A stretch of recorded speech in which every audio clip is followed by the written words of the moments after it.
But let me say to you tonight that whenever you are engaged in work that serves humanity and is for the building of humanity, it has dignity and it has worth. You are listening to a Rankandfile.ca podcast. Rankandfile.ca is a website dedicated to providing labor news and analysis for rebuilding trade unions and the workers' movement from below. On September 9th, upwards of 100 people gathered at the entrance of the Providence Care Mental Health Hospital in Kingston, Ontario. Organized by the Ontario Public Service Employees Union, the participants were taking a stand against a $6 million budget cut, resulting in reduced mental health services and the loss of 70 jobs, or 1/5 of the hospital's workforce. The healthcare cuts in Kingston and across Ontario are happening alongside the Liberal government's program of public-private partnerships, or P3s, in which private companies reap profits in the construction and maintenance of public hospitals. Kingston is the site of one of these proposed P3 hospitals, in which the government intends to sign a 30-year contract with a private, for-profit company to maintain it. Last April, in a non-binding referendum organized by the Kingston Health Coalition, 10,000 residents voted 96% in opposition to the P3 hospital. Upon visiting the picket line at Providence Care, Rankandfile.ca learned from nurses, paramedics, anti-poverty activists, and OPSEU union reps that the effects of these cuts have real ramifications across the city. With reductions in staff, beds, and services, some of the most vulnerable people in our neighborhoods and towns are being thrown into the streets.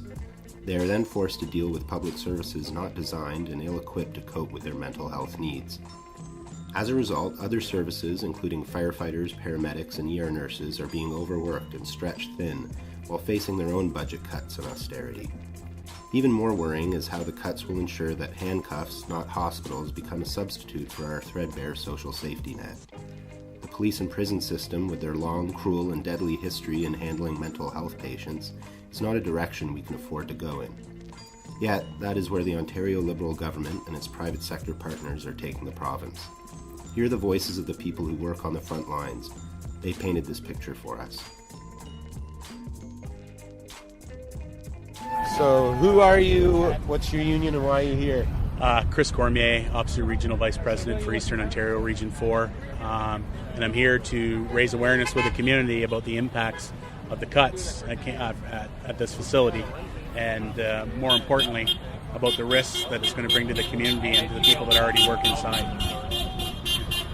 What are, we've heard about layoffs here as well as firing of stewards who are speaking out. Can you speak to those particular issues? Yeah.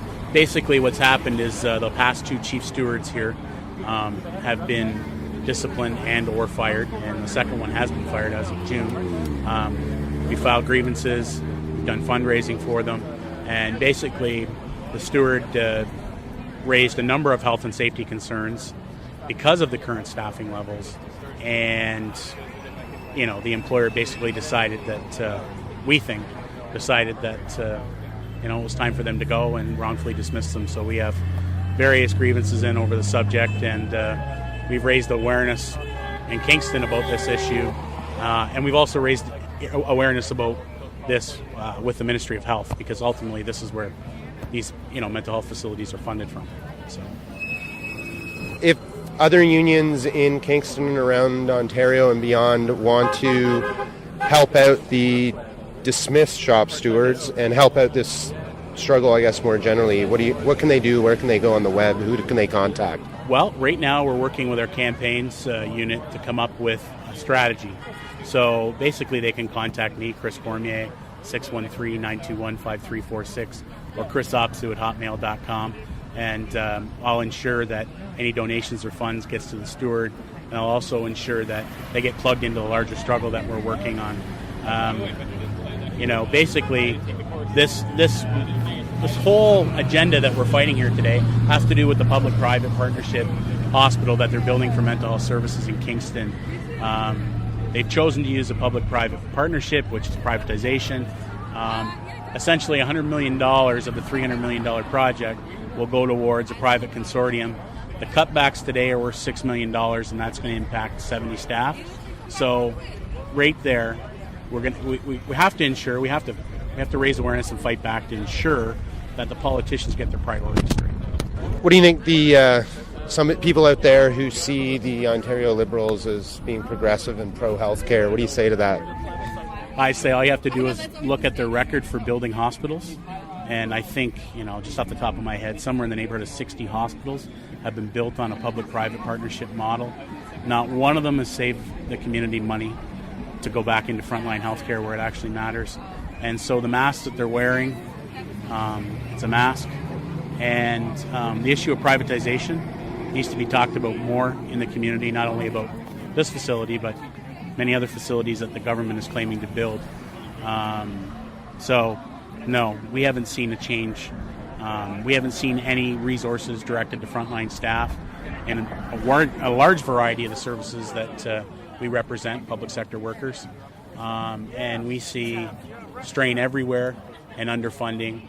We see high-paid management that basically are not accountable in the way that they should, and frontline workers that are underpaid and more marginalized as days go on, and budgets get smaller because we're too afraid to raise the corporate tax rates in this province. We're too afraid to basically, and when I say we, I mean the politicians, are looking at an alternative to this austerity agenda because it's not providing any net benefit to Ontario, and it's making things increasingly worse and increasing income inequality to places we've never seen since the 1920s. So. Well, my name is Tracy Newton, and I'm an RN that works at the hospital here. I'm with Local 431 of OPSEU, which stands for the Ontario Public Service Employees Union. And we're here to support our patients and our staff, because as the cuts keep happening, but it puts both staff and patients at risk. And I mean, we see every day our clients in the community.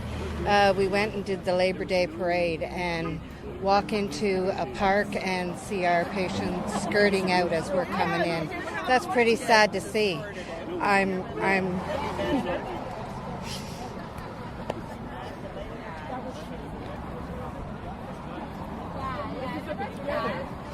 Sorry? That's okay.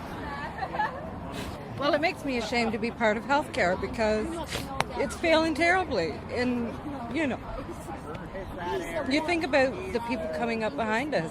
What's going to be left for them? When they need help. There's wait times, and our patients, they can't wait. When they're dealing with delusions and paranoia, they can't sit at a hospital admission and wait for 15 hours to be seen. And where do they go? They're back out on the streets. And then where do we see them? We see them in the penal system, That's not fair to our patients. They shouldn't be treated inhumanely like that. And that's what they're doing right now. And I don't think the LHIN realizes, I don't think the government realizes how much cutbacks.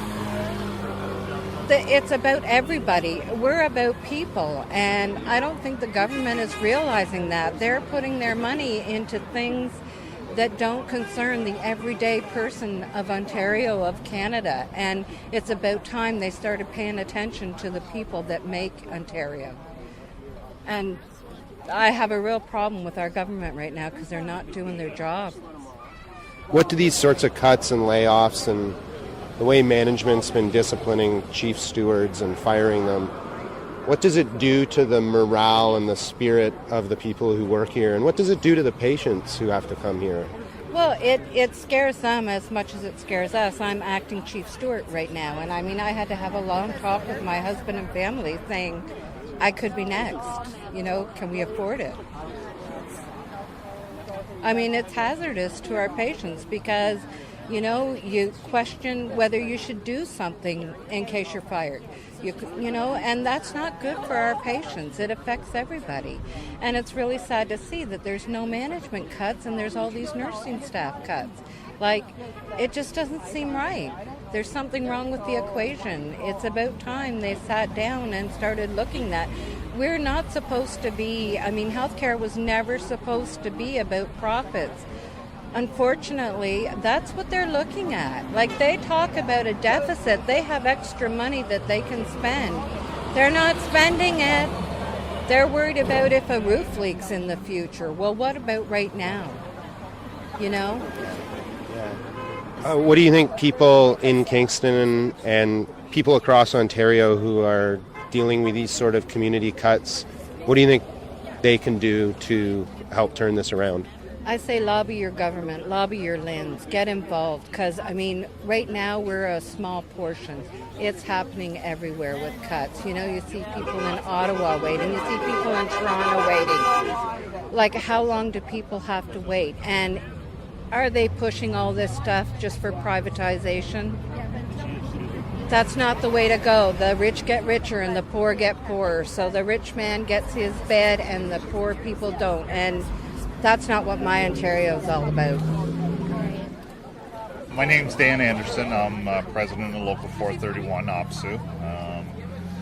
I've been working at this institution pretty well since 1972. So I've seen a lot of changes here. And, you know, to me, it's what this latest change is I find it deplorable. So what is going on right now at this hospital?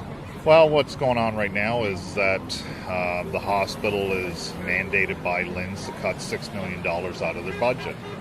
And that's going to have an impact on beds. It's going to have an impact on patient care. It changes the nature of who's providing the service, nurses versus other workers. And of course, the employer's looking for cheaper ways of running. And mostly what they want to do is reduce a lot of the nursing jobs down to casual workers and get rid of full-time workers. And that's what they've been targeting on this latest set of cuts. I was speaking to Chris earlier, and he's mentioning that there's been disciplinary action, even one of the chief stewards being fired. Do you care to talk about that? Well, I can't get into the specifics, but a previous chief steward was fired. Our last chief steward was fired, and what we consider very frivolous reasons.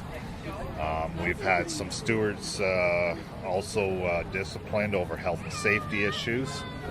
And generally there's been a disrespect towards the union and the collective agreement that we share with the employer, which is a legal document. What sort of effect do you think these cuts are going to have on the people who need this hospital and come to this hospital? Well, there's a couple different factors. One is that we've downsized down to 120 beds. And the thing is they're mental health beds. 30 of them are forensic, but the other 90 are 30 geriatric and 60 rehab. Out of those rehab beds, what's happening is we're getting a large influx of individuals from the former facilities that used to be open, Rita Regional, Huronia, that serve the mentally delayed.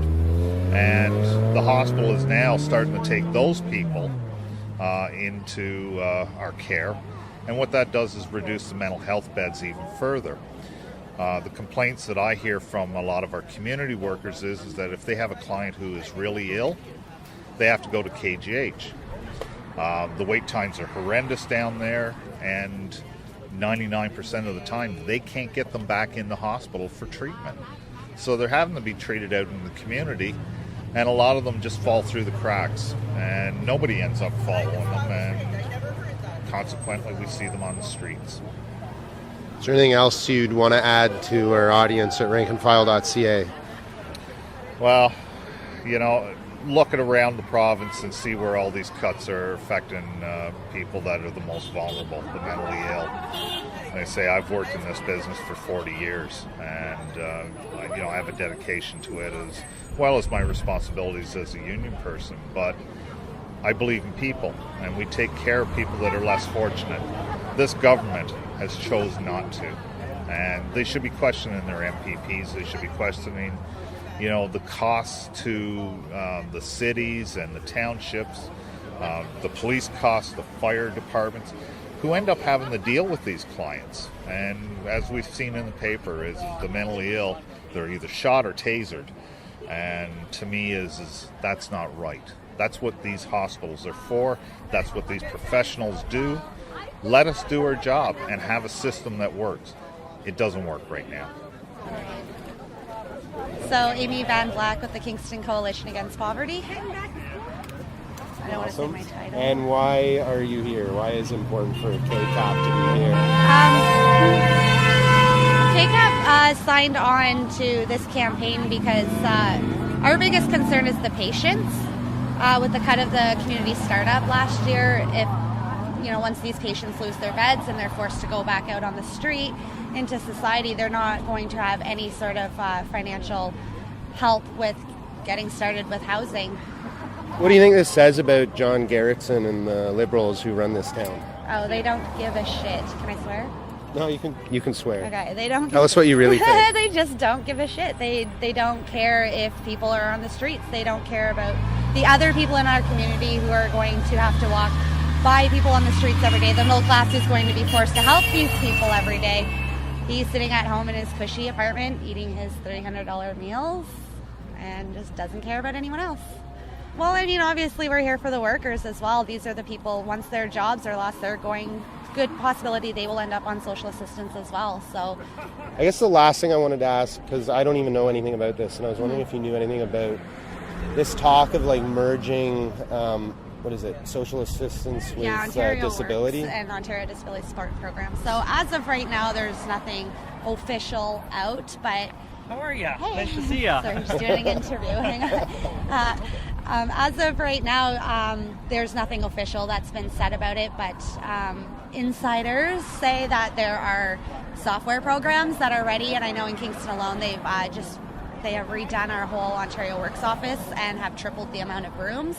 I think that's pretty safe to say that they will be merging and downloading Ontario Works and ODSP to municipalities, which will also be quite a disaster because already Ontario Works, there's not enough money to support people on Ontario Works, and the government's pinning the poor against the sick. All right. Hi, I'm Dave Parkhill. I'm a paramedic in the County of Frontenac, and I'm a vice president of my local, OPSEU Local 462. I'm an engaged citizen, and my hope is to seek the candidacy for Frontenac, Lennox, and Addington for the New Democrats. And what sort of issues is your local dealing with right now? Our local, as paramedics, we've had cutbacks in the past 6 to 8 months that has, it's reduced our fleet by 2 vehicles through the day. It's reduced our full-time membership by 4.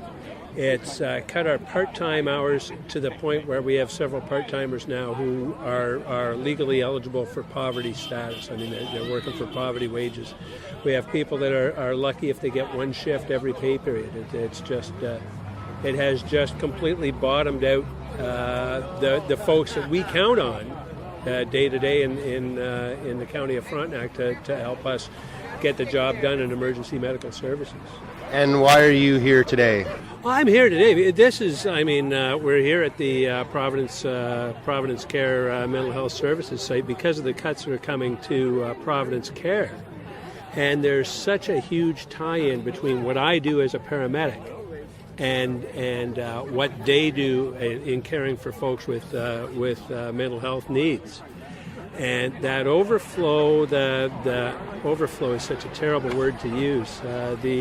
The number of folks in our community who just don't have the supports that they need just continues to grow. And I see so many people on a day-to-day basis that with just a little bit of preventative care, just a little bit extra support, could be thriving in the community. But the government hasn't put the supports in the community yet. And while those supports are missing from the community, they continue to go ahead with their plan to cut beds in the very place that we need them the most. We're cutting room for the acute before we take care of the semi-acute and those with mild and moderate needs. It defies any logic. It really, if we could get a grip on our community, on the folks living in the community, and make sure they have their supports, that's when you would start looking to, okay, how can we change the balance? How do we make more acute people better cope in our communities? What do you think this says about the Ontario Liberal Party's commitment to universal, public and accessible health care in Ontario? Well, it's really kind of a joke to call it universal and accessible public health care, because mental health has never been under the provincial government nor under the Conservatories before them. Mental health has never been dealt with on the same footing as health. If you need a kidney, bang, you're in the queue and you're working on it. If you need a knee surgery, bang, you're in the queue and you're dealt with. If you need treatment for your bipolar, you're on a waiting list. You're getting half-ass service. You're getting half measures until you're in absolute crisis. And then when you're in crisis, there's still no room because they've cut the beds. It's criminal. There are so many easy. Okay, nothing's easy. There are so many ways of addressing these issues in our community from the ground up. And it really does start in the community. And if we give the appropriate supports, the small measure supports in our community for the folks who need it the most, who we see on an everyday basis. There's mental health folks that I see 2-3 times a week. And every time I see them, I take them to hospital. So that's like $1,500 on the health care tab every time they go to hospital. If those folks had just a little bit of support, we'd be saving that much money. We'd be able to direct it to greater community supports. We'd be able to direct it to the kind of supports that would enable us to make moves that would be a less invasive way to help folks with mental health. And really that's what we need to do, is we need to give folks the supports so as they can stay in their community, and when they need to be hospitalized, we have to have those supports available as well, because when you're in crisis, that's what you need. You've been listening to a Rankandfile.ca podcast. Check us out on Twitter, Facebook, and YouTube.